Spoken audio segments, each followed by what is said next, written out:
Welcome to another episode of Aging on the Suncoast. I'm your host, Jason Martino. So each and every year, hurricane season starts on June 1st and lasts through November 30th. While we prepare for all potential hazards, it's extremely important that we spend time preparing for both our county's biggest threat, a hurricane. Back in 2017, both Pinellas and Pasco dodged the massive bullet called Hurricane Irma. Then in 2018, our Panhandle experienced the incredible force of Hurricane Michael. Long-term recovery efforts are still occurring today. Because we've been fortunate, it doesn't mean we stop preparing. This is especially true for the senior population that resides in either Pasco or Pinellas counties. Today's focus is going to be on hurricane planning for independent and homebound seniors. To assist our viewers understand planning and reduce vulnerability, we've invited Jess McCracken, the whole community specialist with Pinellas County Emergency Management, and Andy Fossa, the director of the Pasco County Department of Emergency Management. Today our guests will help shed light on important senior preparedness information. Jess, welcome to Aging on the Suncoast. Thank you for having me. Sure, and Andy, welcome to Aging on the Suncoast as well. Thank you, sir. So let's talk hurricanes and preparedness. And before we really start talking about it, I want to kind of throw it out there is that what we've seen as professionals in this field for some time now is because we haven't been directly hit for close to over 100 years or so that we see a little bit of complacency. And so we are always trying to mitigate that complacency and encourage people to do the right thing, which is prepare. The second thing that we've seen in the last probably 3 to 5 years is a pretty big influx of people moving to our area from the northern states, Massachusetts, New York, New Jersey, all of them. And while they may prepare for some of the hazards that they lived through during that time, they certainly haven't prepared yet for a hurricane season. So we want to also encourage them to do the right thing as well. So Jess, I'm going to start with you. What's the first thing that people do when they're getting into a mode that they're trying to start their planning for hurricane season? Well, when preparing for hurricane season, we really want you to know your risk, make a plan, and stay informed. And knowing your risk means knowing your evacuation zone and understanding that mobile home communities will always be asked to evacuate in an evacuation order. And once you know your risk, then it's easier to go ahead and make that plan. Yeah. And making your plan should include knowing where you're going to go during an evacuation, having all of your supplies ready for your emergency kit, and communicating all of that information with your family so they know where you are in an evacuation, especially in situations where communication is lost. And finally, staying informed is very important on both sides, communicating with your family, but also having 2 trusted sources of information, whether it's media, our websites, and taking advantage of those to keep yourself informed during storm season. Absolutely. And we're going to go over a little bit later all those resources where they can get a hold of all that information on there. Andy, does it look any different in Pasco County? No, sir. The biggest thing that we look at is, as Jess said, 2 bits of information that are trustworthy. Another item is that complacency, not only with the Floridians that are here now, but the Northerners that have come down, they get complacent because nothing has ever really happened. We get bits and pieces of storms that go by, but they think I can outride the storm, and that is not true. Right. Especially in the coastal areas, the mobile home communities, they need to be diligent on watching the weather and the weather reports and go tens of miles. You don't have to evacuate hundreds of miles. Go somewhere with other family members further inland, but you don't have to clog the roads up trying to go from here to Georgia. Yep. So keep it close. It's funny you said that because I made a massive mistake by going to Georgia during Irma. I took a little pressure from, I'll just say, a family member that was a little nervous during that time, and we ended up in whatever, Georgia.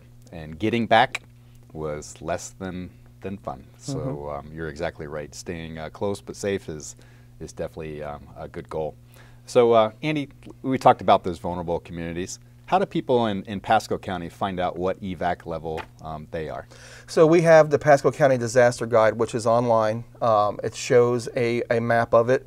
They also have the ability to go to the mypasco.net website. We have it there. And then there's a public side of something called Pasco Mapper, and they can go onto that website and it pulls up the maps and it'll actually show you your evacuation zone. You gotta love 21st century technology. It makes things just so much easier. Yes, sir, compared to the paper and pen days, yes. And Jess, what about Pinellas? What are the different avenues people can take to find out their EVAC level? Very similar with Pasco. We have it in our hurricane guide.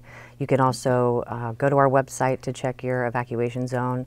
And with the evacuation zone changes, it's very important that people do check their evacuation zone so they know what to incorporate into their plan. You can check storm.pinellascounty.org, and that gives you a side-by-side map, and it'll show what your evacuation zone was before and what it's been changed to if it's been changed. That's really cool. That's really cool. Certainly our show is geared towards helping seniors, those with disabilities, and caregivers prepare. Caregivers are taking care of a lot of our vulnerable seniors as well. And not all seniors live in our community in a home or an apartment. A lot of our seniors in Pasco and Pinellas County, they live in an assisted living facility or they live in a skilled nursing facility. But Jess, am I incorrect by saying that these types of institutions don't have plans and residents should know what those plans are? So these facilities are required by law to have an emergency plan, including where the residents will go and how they will get there. So it's really important that those residents have those conversations and understand the plans, not only to manage their expectations during an emergency, but also to communicate that information to family members, especially, again, if we lose communications during a storm, then your family's going to know where you are and that you're safe. Yeah, and I'm glad you're beating the drum about communicating. Absolutely. I beat the same drum when I'm in the community, is to communicate your plans to your family members. Some of those family members can also probably talk to those institutions and find out what it is, because maybe mom and dad may not be capable of understanding what those are. Same thing in Pasco County, Andy? Yes, sir. One of the big things that we also need to reiterate is if we move a family member from a nursing home into a special needs shelter and they have a specialized care that they need to provide a caregiver for that citizen, that patient. Because when you're in that special needs shelter, the staffing that is in there will not be capable of taking care of every single citizen that's in there. So we try to embed into these skilled facilities that if you're going to send somebody that needs a specialized care, a caregiver or a family member needs to be there with them. It's imperative. Yes, sir. I totally agree with you. So let's talk about options, because the counties are good enough to provide options for people. And certainly the options are staying home or going to a general population shelter or special needs, such as what Andy brought up. So if I were a consumer, a resident of Pasco County, and I elected to stay home because I thought it was a good idea at the time, what are the things that I need to be thinking about in order to make my staying at home journey as safe and comfortable as possible? So you have to prepare. You have to prepare food for yourself, non-perishable foods. Make sure you have enough water. Your go kits. A very big thing is go kits. In case you do have to leave, it's imperative that you have your insurance papers, your medications, important documents. Another big thing is if you're forced to evacuate, take pictures of your valuables. Insurance companies are getting really, really big on, well, you said you had a 55-inch TV. I want to see a picture of it, and have those documents with you. If you choose to stay home, make sure your house is boarded up. Make sure you have everything in place. Anything that could be a flying missile is removed. And then if you're going to stay indoors. People have to remember, when that storm passes through, you're going to get a lull. And when that lull, that does not mean the storm is over. That means the eye is passing over you. Still stay inside and then ride out the backside of the storm. Yep, that's good ideas, and also a good tip about taking video, or that I've walked around my house with my my smartphone and just taken a video of everything rather than just the pictures all the time. But you're absolutely right. Insurance is not going to help cover what they don't believe may not be there. So correct. Anything different in Pinellas County, Jess? I think you covered it pretty much, but to reiterate with the insurance side of it, definitely set yourself up for success. Yeah. So you can help that adjuster come claim time have all that information and help you get recovered. Yeah, and I guess I'd just add that if you have the means to hurricane-proof mitigate your home, then that's certainly something that you should take a look at. Bracing those doors, especially the garage door. maybe in investing in some good impact-resistant types of windows, hurricane straps for the roof and all. That would make you feel a heck of a lot more comfortable in there, because the entry points for some of those strong winds are in some of our old housing stock in Pinellas and Pasco County are tremendous, you know. Jess, let's talk about options that if somebody said, I don't feel safe staying home and I'm deciding that I'm going to go somewhere else. What are their options? What does that look like for them? So there's a few different options. You know, we will always open public shelters in a storm when there's an actual evacuation order needed, but shelter should be a last resort. Now, we don't want you to not evacuate. We want you to stay safe. So if you have to go to a shelter, make those arrangements and plan for that. But the recommended option is to try to stay with a family member or a friend that lives in a non-evacuation zone. Or you can look into hotels, motels, Airbnbs, again in a non-evacuation zone, but have 2 backup plans if you're going to do something like that. Make sure that they take pets if you're going to have your furry babies with you, and know what those plans are during blue skies. Don't be making those arrangements when the storm's barreling down on us. Yep, and communicate, right? Right, and communicate. And thanks for bringing up the pets, because we're going to talk about that a little bit later. There's tons of options that people can take a look at into preparing for their pets, and we have a wealth of seniors that have something that's furry or may have feathers or something of that nature that they're just as important as a family member on there. So Andy, what if they are going to leave in your county? You obviously offer some different options. Does it look the same as it does in Pinellas County? Pretty much so. We still like to reiterate, like Jess said, that instead of going to a shelter, try to find a family member like the hotel or an Airbnb. Because folks need to remember, you're not walking into a hotel when you go into a shelter. Yeah. You're walking into a 20 by 20 space that's going to hold your family, and it's going to be extremely crowded. So we prefer that you find families that are not in evacuation zone, friends, whatever it may be. But if you have to go to the shelter, prepare. It's not a hotel. You're going to be in some dismal conditions. I have to say it like that. Lifeboat versus cruise ship, right? Yes, sir. Yeah.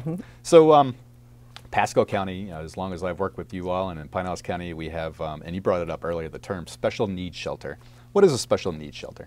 So special needs shelter is specifically designed for citizens that do not have the capability to take care of themselves. They're not hospitalized patients, but they're patients that are elderly that need certain types of care.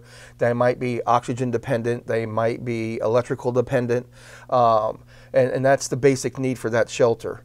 It's not a place to bring somebody that needs a high acuity care, because we do not have the ability to do that in there. That's why I said earlier that if you're going to bring somebody in into specialized care, you need to bring either a caregiver or a family member to take care of them. But this is basically for people for disabilities, mental conditions, O2 conditions, and electrical dependency. All right. For in there. Is there a process for negotiating if that's the most appropriate for them? Yes, when they fill their special needs form out, there's a bank of questions, and once that comes into our EOC, it's vetted by our special needs coordinator or our end that we had as a volunteer at one time, and they all make the determination if they have the ability to be housed there or they're going to need to find another place to reside them. And that's super helpful, because that consumer may be filling out the questions on there, but maybe special needs is not the appropriate place for them. Maybe they need to go somewhere that can handle a higher acuity of care. What does that look like in Pinellas County, Jess? Is it similar to Pasco? Very similar program. I will say that if you are going to special needs shelter, to bring that medical equipment, anything that you use on a daily basis to keep yourself safe and healthy. There are some supplies available there, but it's not going to be enough for everybody. So again, set yourself up for success and bring those things with you. A to-go kit, just like Andy had brought up before, making sure that you have things you need at home and that you would bring later. Medications is obviously super important. So before we end the first half of the show, we have a wealth of seniors that do live in the community in a home or apartment, and a lot of them receive help from home health care, coming in there to help them out with their activities of daily living. What should people know about the companies that provide that care for them? Well, definitely ask the real questions and get a good understanding of what that continuity of care plan is going to look like. And it's recommended to ask for a copy of their plan to compare it to your personal plan. That way there's no surprises. You know that you're on the same page and everybody knows what to expect. That's such good information because we deal with a wealth of people that live in all sorts of different environments. Thanks so much for coming on the show, and we'll have you back for the second half of that. Please stay with us while we take a short break. As usual, don't forget to have a pen or pencil ready. During the break and at the end of our show, we'll be highlighting important information covering both Pasco and Pinellas County's disaster preparation resources. When we come back, we'll explore more senior preparedness ideas.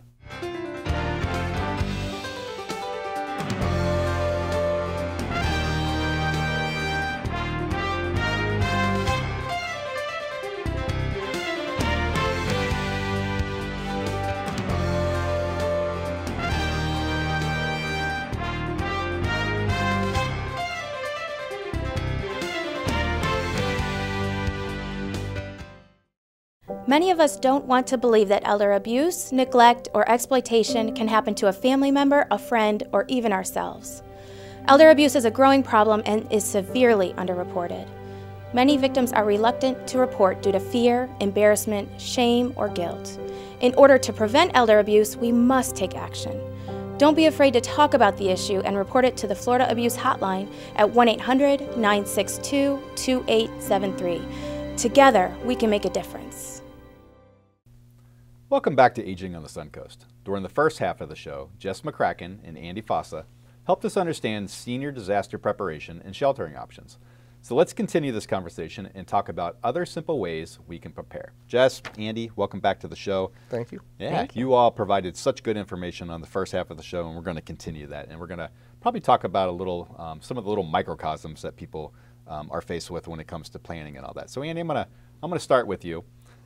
Medications is inevitable in our senior population. Many of our seniors are taking on average between 4 and 5 medications to combat whatever is ailing them at that time. How do seniors and or individuals with disabilities or caregivers plan for the need for medications during times of a hurricane? So it's always, as we preach, it's always good to be prepared. So with medications, you have your normal daily 30-day supply, 90-day supply, whatever it may be.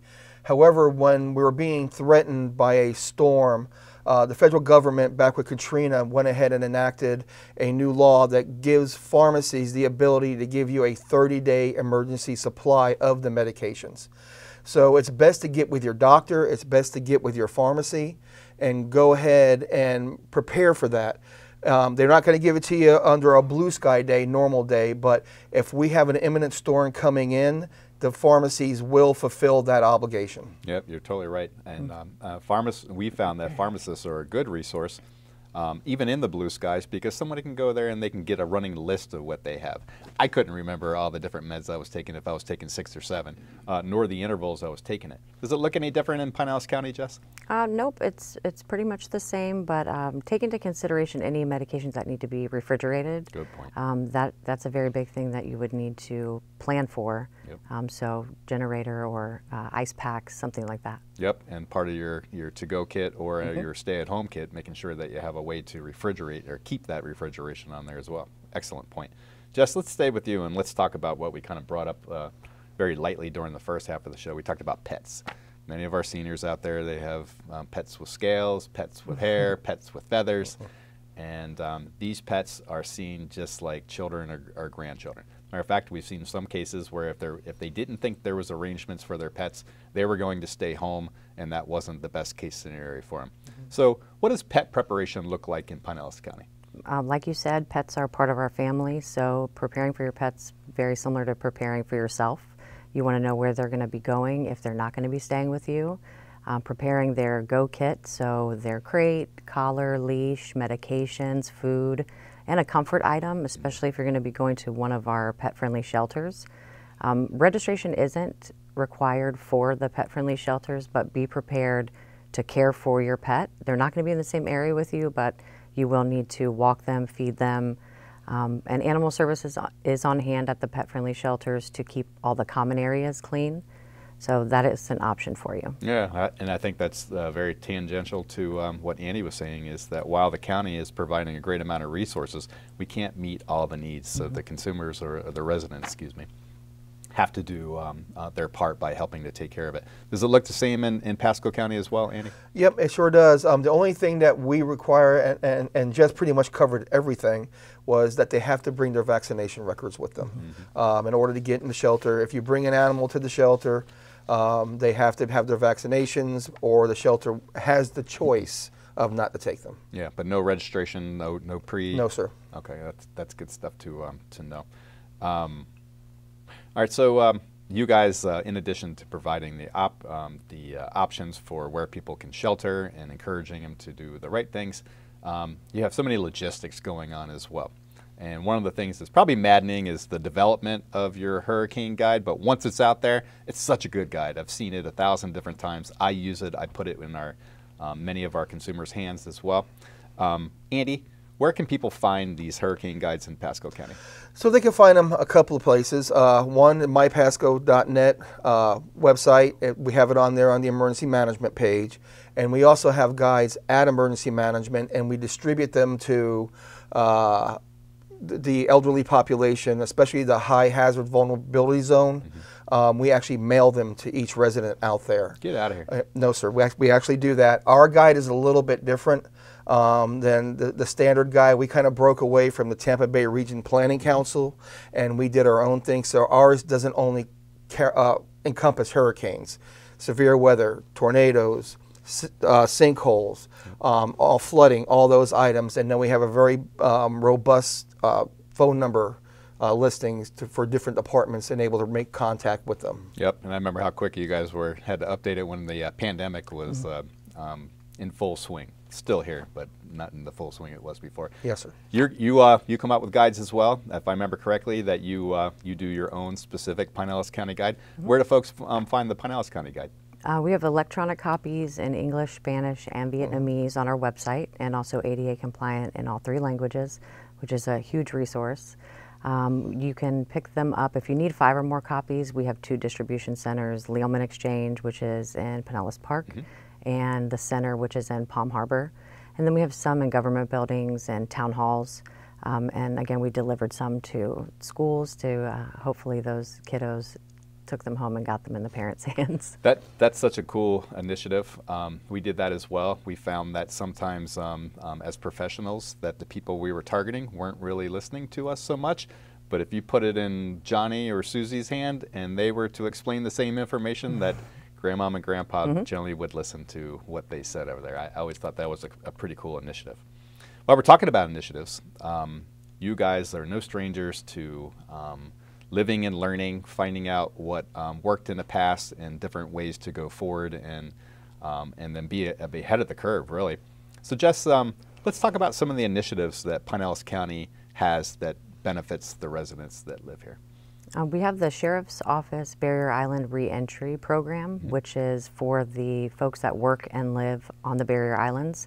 You're not allowed access back after an evacuation, so they're going to want that re-entry badge or pass, and you can get that at the Sheriff's Office and some town halls. We've got a storm surge app.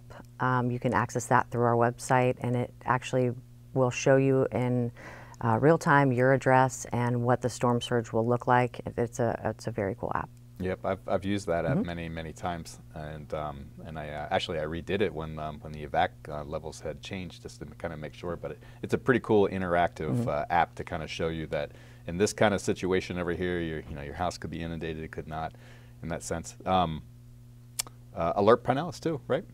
We have just launched our new Alert Pinellas app, and it's in real time. It'll show you the evacuation zone of where you're actually at that time, or you can look up evacuation zones by address. It also has the Know Your Risk, Make a Plan, Stay Informed, Special Needs information, and it has blue skies and gray skies messaging, so when we get to that point, we can switch the messaging over. One thing that's really neat about it is there is an insurance section where you can actually log all the items in your home, take pictures, and keep that inventory so it's all right there, which I think is a really neat tool. Yeah, it really is. And if you're watching, we're going to have tons of information during the break and at the end of the show that will help you get in touch with some of these initiatives in Pinellas County. Pasco County is no stranger to thinking forward and moving on initiatives. What's Pasco County doing? So we have the Alert Pasco app. That's still up and running. We've updated it, and it'll give real-time information on when we're in gray skies, when we're under an activation. Also our social media. Another big thing that we have done now is weather sim stations. We have one in partnership with the state, and we have probably up to 27 weather stem stations now, and they're free to the public. They can go on the Pasco County website, and they can get real-time live data of the weather conditions that are in their neighborhood or area. That's really cool. Another thing, as Jess had said, the reentry program. So we've been working in conjunction with our stakeholders, and we found out that after a storm has passed, people need to get supplies and food. So we're worked with Publix supermarkets on working with a reentry program with them so they can get their employees and key staff in to get those stores up and running and get them their doors open and hopefully start serving the public again. And then some of our social media sites, the Times and items like that, that we have gotten them up and running, because the people are not going to want to sit there. They're still going to want to see the media, the news, and all of that stuff. And we can get that live firsthand back to them. Yeah, and I think people want to get back to some normalcy as well. Correct. So trying to work with some of your stakeholders and so they can get back as quick as possible. You also, I've been on your website numerous times. You also have videos on your website too. Yes, we have a series of video vignettes. They range anywhere from a message from myself to how to do sandbags, how to make a go kit, how to make a pet go kit. So we have all of that on there on the Pasco website as well. Super helpful. Super helpful. Let's stay with you, Andy, and let's talk about, everybody has a smartphone in their hand.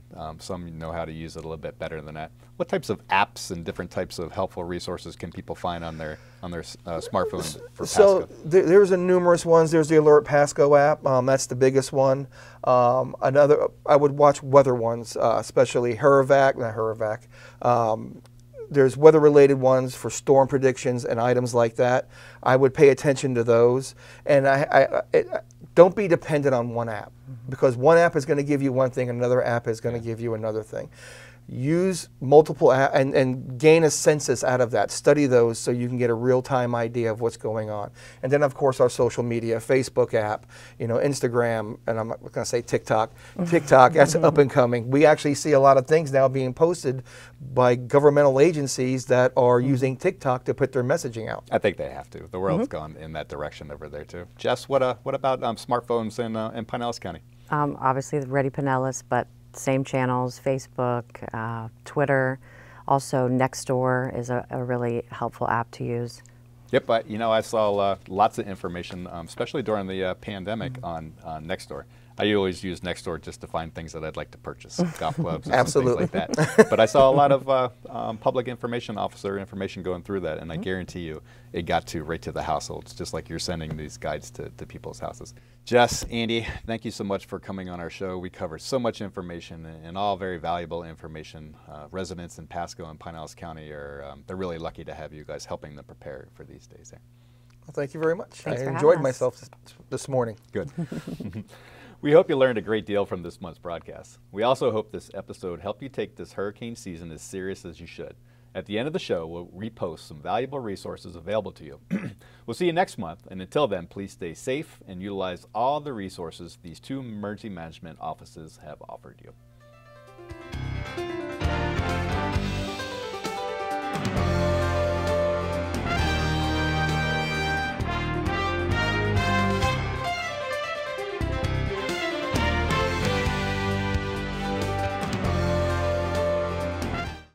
Many of us don't want to believe that elder abuse, neglect, or exploitation can happen to a family member, a friend, or even ourselves. Elder abuse is a growing problem and is severely underreported. Many victims are reluctant to report due to fear, embarrassment, shame, or guilt. In order to prevent elder abuse, we must take action. Don't be afraid to talk about the issue and report it to the Florida Abuse Hotline at 1-800-962-2873. Together, we can make a difference.